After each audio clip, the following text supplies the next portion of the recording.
Assalamualaikum warahmatullahi wabarakatuh. Perkenalkan, nama saya Rifta Wabula. Saya salah satu mahasiswa dari kampus Universitas Ikroburu dari Fakultas Keguruan dan Ilmu Pendidikan, Program Studi Bahasa Indonesia semester 3. Lebih mengefisienkan waktu, saya langsung saja dengan mempresentasikan hasil jurnal yang diteliti oleh Khairunisa yang berjudul tentang proses pemerolehan bahasa pada anak usia 0-6 tahun dan pengajaran bahasa pada anak 0-6 tahun.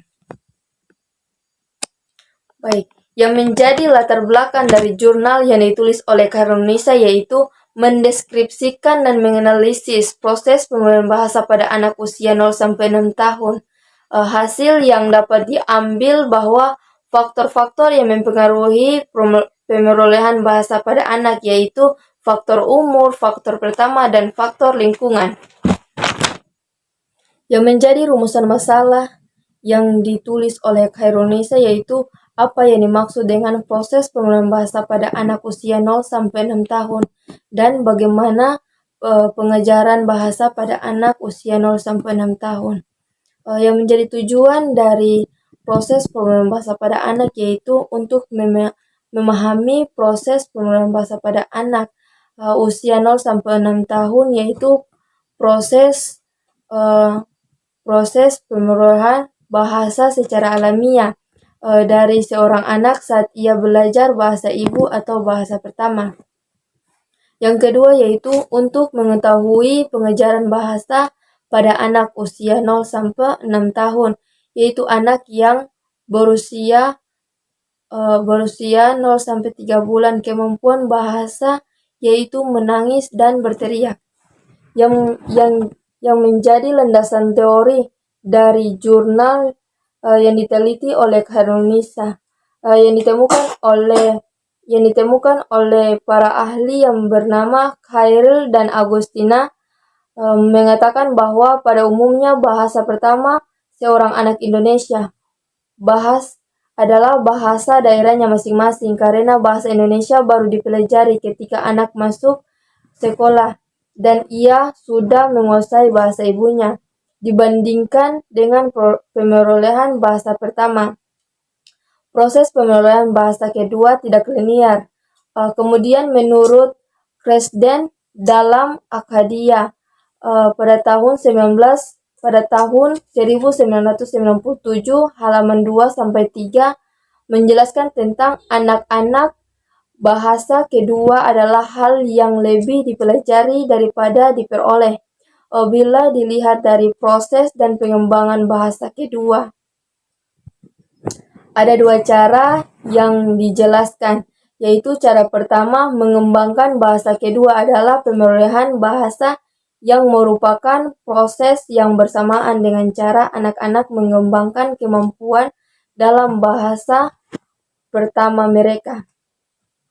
Cara kedua dalam mengembangkan bahasa kedua adalah dengan cara belajar bahasa yang mengacu pada pengetahuan yang sadar terhadap bahasa kedua.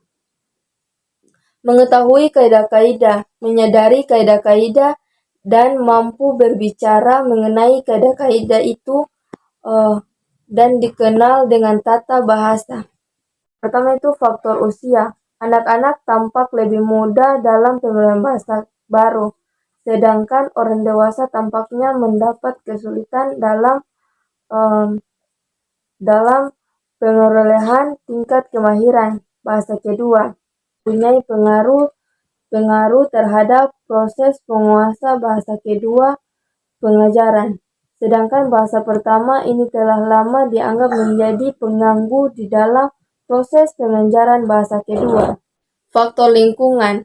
Lingkungan sangat penting bagi seorang pembelajar untuk dapat berhasil dalam mempelajari bahasa baru atau bahasa kedua.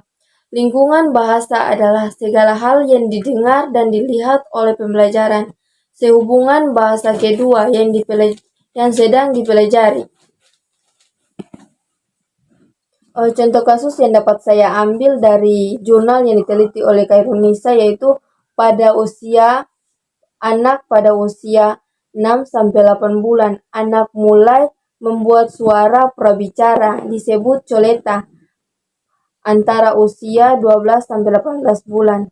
Coleta tersebut perlahan menjadi kata-kata yang bisa dikenali. Anak mendapatkan bunyi-bunyi secara bersamaan. Pertama-tama mengulangi bunyi yang sama, misalnya da, kemudian mendapatkan bunyi yang berbeda secara bersamaan, misalnya mama, mimi. Itulah hasil dari presentasi pada hari ini. Yang dapat saya simpulkan bahwa pemulihan bahasa kedua yaitu proses di mana seorang telah mengulangi bahasa pertama terlebih dahulu, kemudian memperoleh bahasa kedua yang sama baiknya dengan bahasa pertama. Adapun faktor-faktor yang mempengaruhi pemulihan bahasa yaitu faktor umur, faktor pertama, dan faktor lingkungan. Baik, itulah yang dapat saya presentasikan pada hari ini. Saya mohon maaf apabila ada salah-salah kata. Saya akhiri. Wassalamualaikum warahmatullahi wabarakatuh.